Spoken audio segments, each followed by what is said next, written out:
You have found Authentic Business Adventures, a business program that brings you the struggle stories and triumphant successes of business owners across the land. We're locally underwritten by the Bank of Sun Prairie. If you're looking for some downloadable audio episodes that can be found for free on the podcast link found at drawincustomers.com. And today we're welcoming / preparing to learn from Harry Spaight, the founder of Selling with Dignity, which can you do that, right? So Harry, how is it going today? Oh, it's going great, James. What's the good word for you?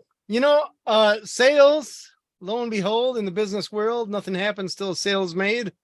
Well, hell, that goes beyond just the business world, right? So why don't you tell us, first of all, what is Selling with Dignity? I guess both the phrase and the business, and we'll just go from there. All right. So if you think about people who are stereotypical salespeople, they're always selling. They're very talkative.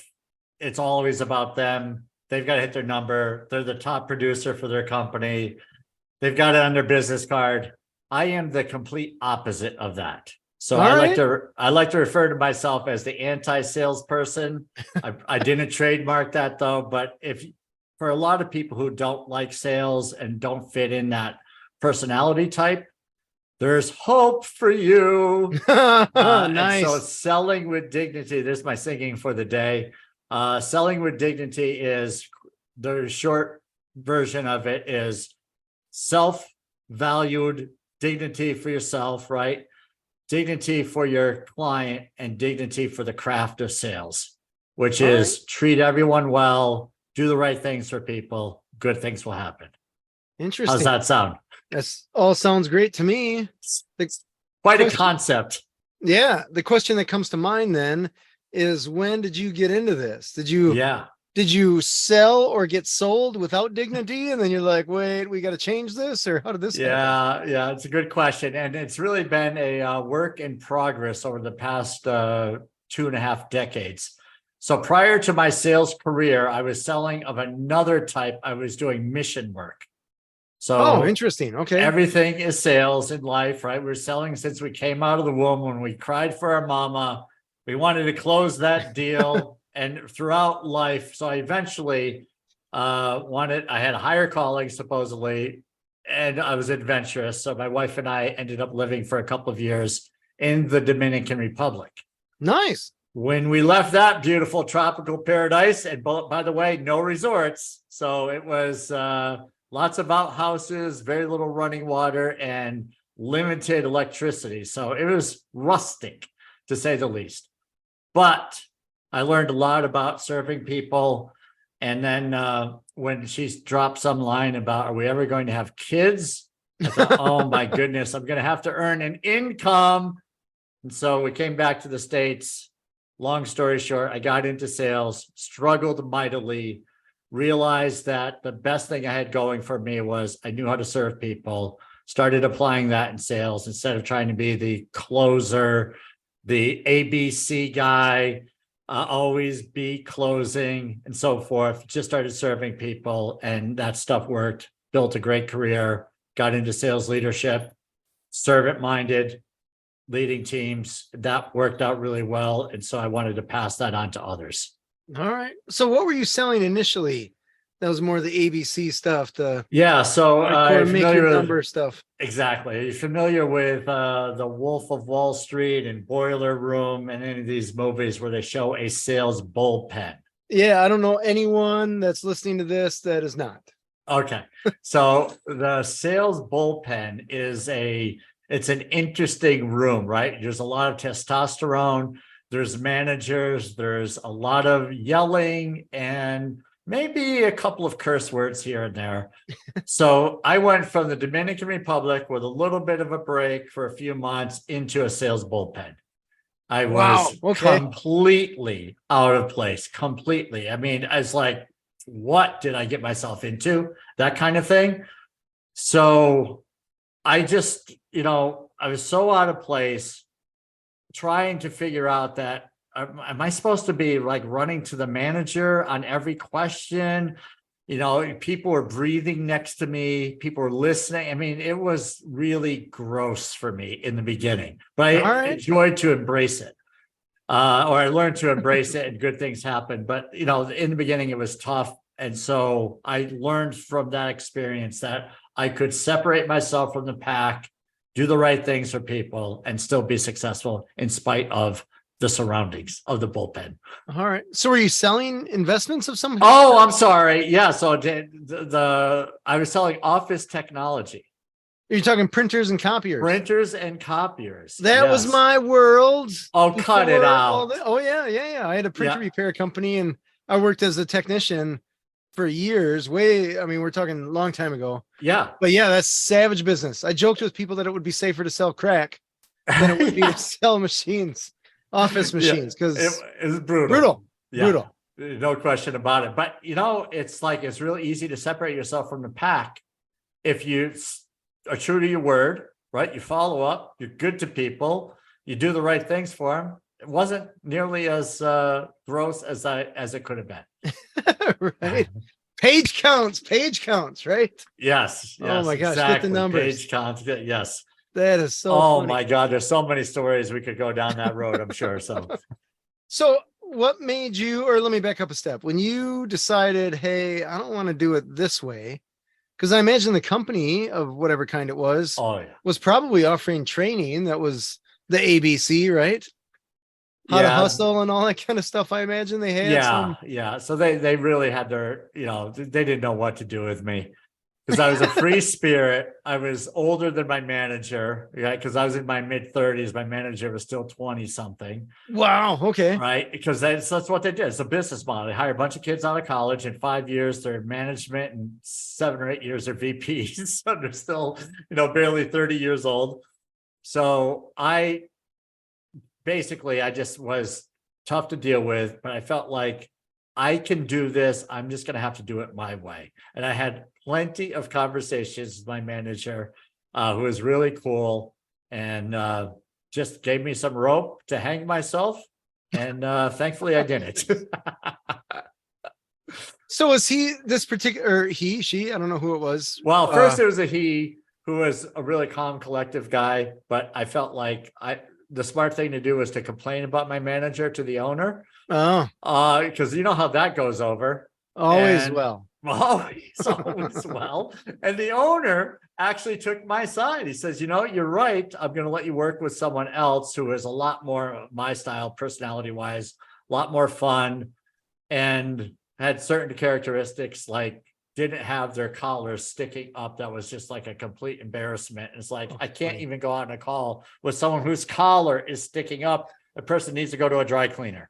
So little joke, but that's kind of the way it was. And then once I had not a better, but a different style for me that fit perfectly, we knocked it out of the park. Interesting. You know, it's interesting you say that about the employees, the underlings, I suppose, complaining to the owner about the manager. You know, I was thinking of that as an employee, but as an owner of a company, I love it when employees do that because they're telling me stuff that I don't know. Yeah. Because I'm oblivious to it. Right. So, but as an employee, I can see, and I've certainly been in a position when I was an employee that I've talked to either owners or higher ups above the manager that was above me. Yeah. Saying, hey, something needs to be fixed here. And there's one owner I can think of specifically. I didn't want to hear it. So even though it was a problem, it was kind of see no evil, hear no evil. Right. Yeah. So I can understand how the employees apprehensive. Yeah. So for any employees of mine listening, rock and roll, come to me. There's no complaining about me. Yeah. Certainly. Me. Right. Yeah. Yeah. Me, managers, whatever. But Right, I can understand where in some companies you're it's a roll of the dice. Yeah, definitely. I didn't know any better. I never was in a corporate position. But you know, the owner was understood, and you know, I've gotten my hand slapped a few times over the years for doing that, but you know, it's all part of who you are. And if someone is impacting how you go to market, you know, maybe they're corrupt, maybe they've got some challenges at home, who knows? And you want to succeed and make money. If stuff was getting in my way, I kind of let people know. So interesting thing that I'm coming up with as we're talking is that I feel like a lot of salespeople don't mean to sell without dignity. They just don't know another way, or it may be easier for them to follow this script that may be somewhat shady than to go down the rose petals and unicorns way or something like Yeah. that. Well, thank you. Thank you for. I don't know. I don't know. I know that I can tell you the last time that I bought a car, Yep. bought a car at a dealership, used car, and he started to go into his pitch. Yeah. And I said, no, I don't have time for that. Like, I want the car. Right. This is the price. Whatever paperwork you have to do, just knock Yeah. that out, because I'm coming to pick up the car. I don't want to be there more than an hour. Yeah. And it was one of those, like, we don't have a way for you not to be here for 3 hours, right?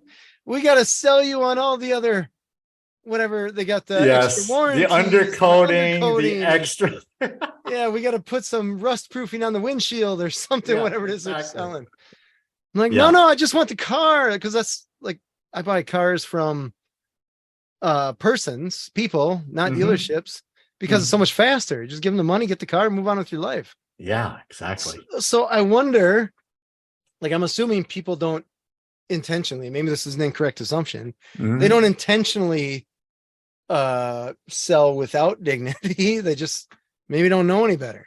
Yeah, and it's real easy to fall into traps. And I'm not saying I am perfect along those lines by any stretch, because I too have fallen into the traps that are out there. And if you don't feel good about it, you just stop doing it. Fair, totally Right. fair. So that's kind of what I learned. It's like, that didn't feel good, so I'm not going to do that again. Others go the opposite direction, and they say, that was kind of easy. Let me see what else I could do. And there's nice. major, I mean, people, it's crazy, but people will sign contracts for a customer. I don't know if you've ever come across that, but I sure have. It's like, what were you thinking? You know, it doesn't sign it on their behalf, kind of signing thing? on the behalf of the customer, you know, that's immediate termination. It's just nonsense, right? But Yeah. I don't believe they ever started down that path. They didn't start there, but after years, they needed money. Things were in a slump. They got away with something, and then got away with something else. And then it's like, oh my God, how long have you been doing this? Is what the question. Because when you catch someone the first time, you wonder, was this the first time? Yeah, it's not And the it only probably one, right? wasn't. Like getting pulled over for speeding, right? This is the first time I've ever done it. Right? Yeah. Heck, what? That's not a good excuse. Yeah. Oh, okay. I'm following my pregnant wife to the hospital right now, right? What? That's not a good excuse either. Oh, come on, James. I don't know. Right. I'll try. I need to come up with new material. Yeah, right. So you raise an interesting point, though. I can tell you from the years that I've been networking and stuff like that, you meet people. I always joke that the networking events or groups seem to be a bunch of sharks trying to sell each other. Yeah, it's true. And you can tell the people that are new-ish in their business, they're hungry, which is good, but they're pushing hard. And I feel like the people that have been there for 10, 20, 30 years and they found some success, they don't need it that bad because exactly they've been fed. Yeah. And so they can do things a little calmer, a little nicer, because you really don't need the sale. Like, if they make it, great. That's fantastic. If they don't, that's fine. I'll move on with my life. Tell me yes or no, but I'm not going to deal with the maybe kind of thing. So I wonder if some of this is because people, they're new, they're hungry. It's either sell or don't eat, which I would definitely prefer to eat. I wonder if you find this in salespeople that are just newer to the industry. Yeah. There's all kinds of things that people will say and do when they're under pressure. And it's, you know, there's a book out called The Prosperous Coach by Steve Chandler. And Steve Chandler talks about the slimy salesperson in his book and in his podcast. He's really a person that just so aligned with me as far as sales is concerned. It's like, where was this guy? I mean, I would have completely aligned with selling with dignity. If you're desperate, the prospect picks up on that. Totally. And then you're needy. And nobody wants to deal with a needy salesperson. Instead of being consultative and helpful, as in, if you don't need the business, you're already prosperous, then it's like being the prosperous salesperson. or the prosperous business owner. If you're already prospering, you don't need the business. Mm-hmm. And Steve's line is, or one of the lines he used was, if I can think about it, he said that even when I was hungry, I knew the business would come. It just didn't have to come from the person I was speaking to. Oh, I like that. Yeah, so powerful. Mm-hmm. So you have faith in that you're doing the right things, laws of the universe, reciprocation, God, whatever you want to call this. You do the work, you're going to get fed. Right? You just have to believe. Mm-hmm. And then if you start doubting that and you become needy, that's when people say, yeah, go away. They don't take the calls. They don't, exactly. When you're needy, you become desperate, and then you've got to learn to handle that. I mean, I've been there. I understand. Oh, I think we all have. You've got to do the right thing. Yeah. I can remember trying to make a sale, and in my head it was already done. Yeah. And when the person says no for whatever reason, right, to a copy or a printer or something like that, you wanted to be like, wait, that doesn't fit in my life plans here for you to say no right now. I already spent that money, right? Right. Or just, yeah, I mean, I don't know where the next person in the funnel is. Like, you were supposed to say yes to bide my time here a little bit. Yeah. Well, yeah, we go through those lessons without question. Yeah. Now I can tell you, I've heard no so many times that when you do, it's kind of like, great. It's almost a relief, because I like a no way better than a maybe or a someday. Yeah, exactly. And then I just lost my thought. It was brilliant, though. I had a brilliant thought there, ladies and gentlemen, but it escaped. Insert brilliant thought here. Right, exactly. So yeah, what else? What else do we want to talk about? So I was trained years ago in Sandler sales training. Yep. Which I thought for the most part was good. Mm-hmm. Very good. I wouldn't necessarily consider it slimy. No. There were a few things every once in a while that I was like, I'm not going to do that. I'm not going to ask that. Mm-hmm. But one of the things, I guess you mentioned the ABC, which is like, that's the salesperson's movie, right? I can't even think of the name of it right now. Yeah, Glenn Ross. Glenn Ross, right? Or even Wolf of Wall Street, right?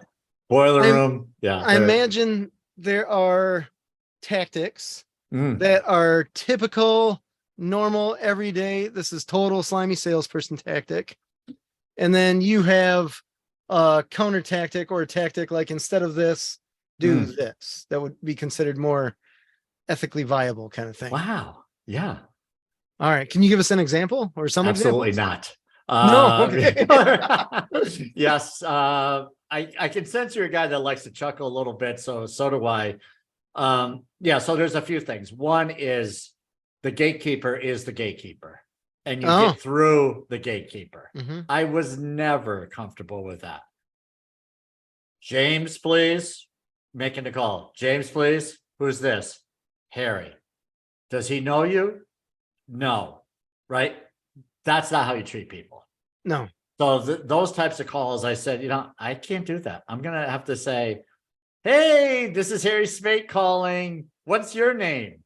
Right? And I'd get the person talking, and I'd say, hey, Mary, my real goal here is to chat with James. Is he available by chance? She says, no, Harry, that's impossible. I'm like, cool, I get it. Mary, to help a guy out, what would you say would be a good way to try to reach James? Is he like come in really early, or does he stay late? Does he like to get involved in the community? This before social media, right? So I'd ask questions like that. And, a lot of times, not always, but a lot of times I got he will be in very early. If you call it 7:30, he's typically in the office, or late in the afternoon or something like that. So I would get information and use that, but treating people like humans. That would be one. Nice. Thoughts? What do you think about that?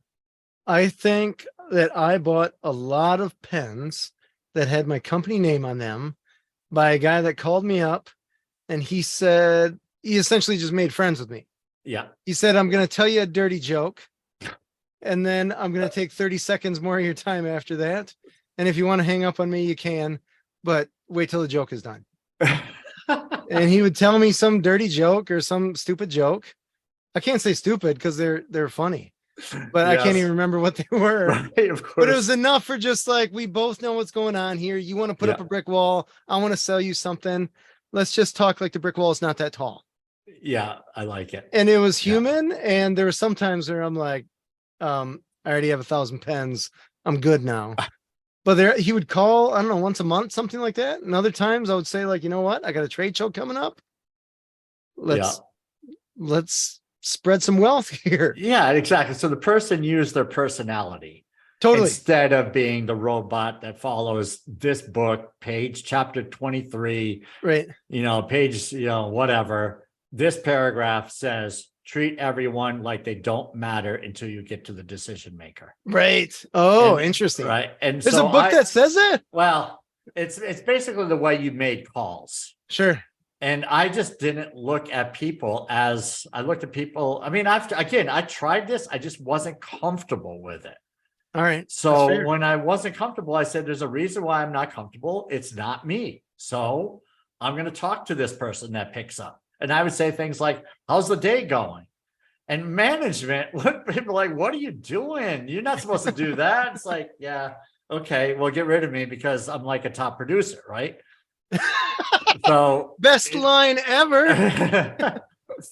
Get rid of me because I'm a yeah. top producer. Yeah. So that's what I mentioned. That people didn't know what to do with me because I had virtually no funnel. This is the other thing, right? You had to have like 3, 5, and 10 times the funnel, whatever the numbers were back in the day, right? 3 times your 30-day, 5 times your 60-day, 10 times in your 90-day, whatever those numbers were. I had hardly anything in the funnel because I didn't really lose deals.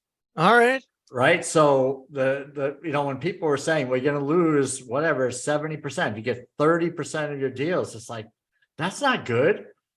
No. So I would forecast someone said whatever, I'm forecasting $60,000 for this account, and they said, well, what if that one doesn't come in? I say, well, I'm not going to have anything. And it's like, well, that's unacceptable. And it's like, okay. Well, when the deal came in, it's like, all right, so now what? I'm not getting extra pats on the back, but I believe when the client said, we're going to do it this month, and again, I learned from that. I had to manage teams and I would ask the same question of people. What will you do if that one doesn't come in? And not everyone had it's sort of like an athlete that turns into a coach. All right. Right. Where the athlete does things a certain way, can't necessarily explain how they're doing it, and then becomes a coach and gets really frustrated. Well, at first I thought everyone, when I started into management, I thought everyone was like me. And then I realized they're not. And then I had to, help people build a funnel differently than the way I built a funnel. So I started falling into this 3 times 30 thing. Is good because you're only winning 25% of your deals, is different than winning 80% of your deals or whatever the numbers were. Sure. Oh, Right. you raised a huge point, right? Yeah. When you're just hurry up, get in the zone, catch the ball, whatever. And they're like, how? Yeah, exactly. And so those numbers, I'm a very creative person. I know there's creatives like me in sales and we're all really, anyone who's an entrepreneur is creative. They have to be. Got ideas, right? Exactly. And so sometimes you just have to, use your creativity as far as the human connection is concerned. And you get the buying signals, right? You get the messaging.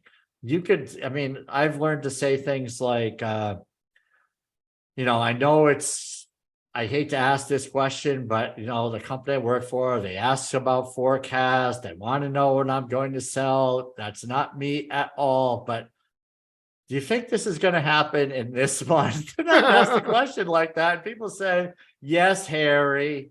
Or like, no, not a chance. It's like, okay, cool. Then, you just keep building. Right. Right. One of the reasons that I believe a lot of sales, let's say less than dignified or less than ethically great ways people have to speak as a salesperson, is to get the other people, the people that they're trying to sell, to either come up with a decision or just give that salesperson an answer, even if it's a no. Because I feel like many people Yeah. are just space cadets. Like in that example, I feel like a lot of people that I've dealt with, they don't know the answer because they're so messed up on the back end that like the answer doesn't exist because even they don't know the answer, Right. but they don't want to admit that. Yeah, Say, exactly. Harry, the back room's on fire. Right. Figuratively, right? Yeah. But I can't tell you that, or I can't tell you that we're Right. on the verge of bankruptcy or anything Exactly. like We're that. not making payroll. I'm not going to tell you that stuff, right? Right.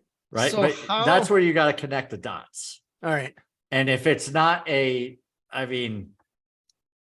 if it's not a hell yes, right? I mean, I Right. love that line, right? You cannot predict it. So, Right. we had, I worked again, I was leading a team for a publicly held company. We had forecast meetings way too often. And way too often, where it got to the point where it's like the forecast is more important than the actual sales were. And I cracked up at what numbers came in at the beginning of the month in the forecast and what numbers came in at the end of the month, comparatively speaking. And some people were not even 50% of the numbers they forecasted. It was a waste So of it's time. not even close, right? So, Yeah. you can't take that to the shareholders and say, we're going to have an incredible quarter because, look at this forecast, ladies. It's the results that matter. Mm-hmm. And I'm a common sense person. And so I used to have my own little janitorial business. I remembered that money was way better than, promises, like checks in my bank account were better than people that owed me money. Oh, yeah. Right. Oh, yeah. It's like, Yes. yeah, I could cash one and buy stuff. The other one, I'm like, when's it It's a going to dream. come?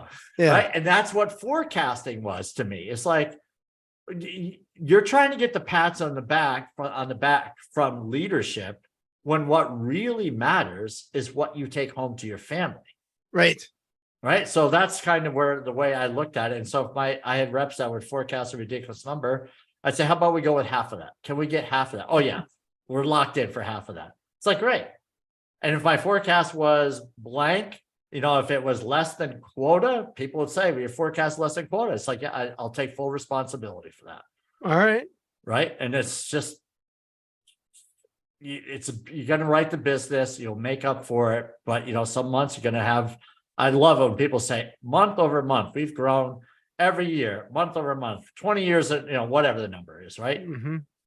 It's like, not everyone's like that. Not every business is like that. And you got to deal with some soft months occasionally. And what do you do in the soft months? Is you prospect like crazy so it doesn't happen again in the near future, is the way I looked at it. Yeah, it's ebbs and flows. Yeah. As long as you're generally heading the correct direction. Yeah. And that's the goal. Yeah, exactly. So people who are out there, how does this all apply to you? Is that you've got to have relationships with your potential buyers so that they can be honest with you. And if the more that they're honest with you, you can say, what's the timeline on this, James? Any thoughts as to what is working in your mind for this? And, if you say, eventually here, I'm going to get to it, it's really important to me, I'm just not 100% sure when. It's like, how would you like me to follow up, James? Would you like me to touch base with you in a few weeks? Great question. Couple of months? You're doing this instead of walking away saying, well, he doesn't know. Yeah. Right now I'm calling in a couple of days. It's like, do you know now? No, I want to take the pressure off. Right. Mm-hmm. It's not like I want to hear the word no. I want to know what I need to do next. Right. Right. So it's a yes or a no or a future commitment. Yeah. One of those three. Yeah, exactly. Mm-hmm. Or I've got work to do. Yeah. Right. And then the work could be, it's like, I haven't really, they're not buying into this yet. Mm-hmm. And sometimes that could be their need. Maybe it's just, I'm not doing a great job, but I'm asking those questions. It's like, I don't feel it. And being honest with yourself there. Mm-hmm. Does that help at all? Or it does. Yeah. Okay. One of the things that I'm going to ask a sales guru like yourself, because this is something that I often have a challenge with. And even a lot of students that I have in business planning classes I teach, they ask me, and I don't have a good answer, is how do you get someone to trust you enough to be able to be honest with you? And that, of course, like you just hang out with them for the next 5 years, Yeah. every Wednesday, and then Yeah. eventually they'll trust you. But in Yeah. sales, you have to expedite that, but you don't want to come off as slimy. Oh my goodness. There's lots of ways to do this, but it's the little things. All right. Like if you have an appointment at I don't know, 2:30 and you at 2:45, someone's calling you saying, "Where are you?" Sort of like what happened with you and I. Details. All right, a little humor, but you get the idea is Yeah. that the little things matter. So if you're showing up on time or ahead of time, you say you're going to follow up. I'll send you the email by close of business or by noon tomorrow. You do all of those little things. You say things like, or you send an article that you say, I read this article, I thought of you, or based on our conversation, I did a little research, I found this. You're building up that, as Stephen Covey says, that emotional bank account. Oh, nice. Right. Okay. So you're putting things in the bank account. So now the person is looking at it and say, this James guy has built up this history of putting stuff in my bank account, right? He showed up on time. He was prompt. He was polite. He was respectful of my time. He gives me good information. He didn't try to close me prematurely. He's not constantly bugging me. He sent me a couple of articles. He actually referred me to someone in his network. It's like, okay, so now you've got all of this versus the person that shows up late for a meeting, talks about themselves, says how great their product is, and says, "Hey, can you trust me and tell me honestly what's going on here?" It's like, no, everything is about you. I don't care about you. I care about me. And you've done nothing for me other than try to sell your product. So that's got it. a huge challenge. That's why people go, one of the reasons it's so easy for people to start ghosting people, because there's no value. Right. I get ghosted. I provide tons of value. I think I still get ghosted. How is the person that does nothing, right? Right. They're going to get ghosted, I think, a little bit more often. And then people will resurface after they ghost and they say, "I saw all your emails. I got really busy. I apologize. Let's do this." Right. That's nice. the call you want versus, I don't know, whatever happened to them. Tell me, I'm going to challenge you a little bit if you don't mind. Of course. So this sounds like we're selling bigger ticket stuff where the sales cycle is longer. Yeah. Right. $20,000 copier or $50,000 car, or whatever. Exactly. Yes. So what if you're in a retail environment where you want to sell somebody, whatever, your little widget? Yep. I was going to say a beret, but I don't know if people wear berets anymore. Whatever. A baseball hat or something. Something where you're not just like, let me build rapport at the Walmart or whatever. Yeah. Okay. So can you give me a scenario? Let's say I have a woman that was on the show. She sells used clothing. So people essentially trade clothing. Yep. Okay. So people coming into her store essentially looking forward to change up their wardrobe. They're going to bring in their old and then come back with somebody else's old. Yeah. Just to have something fresh for them. Okay. But the visit's going to be 20 minutes, half hour, maybe. Yeah. I would definitely be asking personal questions. All right. I would totally just I'm going to be friends with everyone who comes in my store. This is going to be a place like people are going to love to come to, right? They're going to say, this is the friendliest place there is. I'm going to be like the Uber driver that gets 5 stars. I want a 5-star review from everybody that comes in. That would be more like an event instead of just it's more like an event, something you look forward to instead of a task. I have to go. Yeah. I mean, this is your brand. So is your brand, Jeffrey, who is that guy that the guy that sells books occasionally, started a bookstore? Oh, Amazon, Jeff Bezos, that guy. Oh, yeah. He knows a thing. Right. Yeah. Okay. But he says your brand is what people say about you when you're not in the room. Oh. Okay. So think about that. What are people saying about your little secondhand clothing store? Are they saying it's awesome? I go there. The owner is incredible. She's got tea for people that spend more than X. She's got whatever, right? We talk about family. She knows my kids' birthdays. It's this All right. versus I'm going in and I'm doing a transaction. If you're doing a transaction, might as well be online. Even online, you could, unless you got millions of people buying from it, but you can send thank yous. You can do a little automation and say, thank you for shopping here. It's awesome. If you have any problems whatsoever, please contact me. Here's our direct number, blah, blah, blah. But make it an incredible customer experience, in my opinion, no matter what. Yeah. I like it. I love it. Am I put on the spot? Did I pass the test? You totally passed the test. Yeah. Okay. That's it's interesting. I think the customer service thing is I know the customer service thing is a challenge for a lot of people because they're good at whatever it is that they do. Yeah. But they've never been necessarily taught customer service, and maybe they're just not aware of how to be nice. I don't know. Customer service to me seems to be pretty simple, but for a lot of people, even in business, I can tell it's I don't know. Either they feel like they don't need it or they feel like they have it even though they don't. It's just one of those things, like if you've ever called a junkyard, you learn like don't do that. Yes, I have called many junkyards over the years. I'm a DIY person. Yes. Yeah. And what was your thought on the salesmanship, customer service side? Not good. Like if you don't get it here, we don't care. Right? Right. Yeah. Zero care. Totally zero care. We don't care. There's a whole bunch of other places. Go there, but don't ask me any questions. Yeah. And we're not going to get the part for you out of the car. You have to do that yourself. Oh, that's half the fun.